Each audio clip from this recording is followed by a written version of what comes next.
हर हर महादेव. दीक्षा किचनमध्ये तुमचं सर्वांचं स्वागत. आज आपण बनवणार आहोत हिरवी चटणी. तुम्ही डोशासोबत खाऊ शकता, पराठ्यासोबत खाऊ शकता. अगदी 5 मिनिटात होणारी असे. चला बनवूया.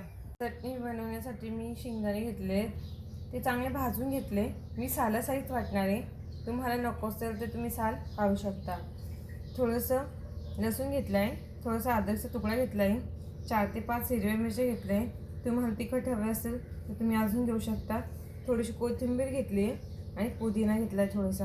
हे आपल्याला मिक्सरला वाटून घ्यायचं आहे. शेंगदाणे ॲड करते, लसूण, अद्रक, हिरवी मिरची घालते, कोथिंबीर घालते, पुदिना घालते. वाटताना थोडंसं पाणी ॲड करते.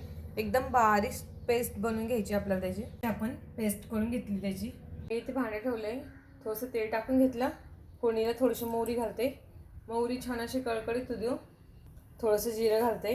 मोहरीचा आवाज येतो म्हणजे आपली मोहरी छान झाली आहे. आता मी 7 ते 8 लसूण कढीपत्ता छान असं कळकळीत होऊ द्यायचा.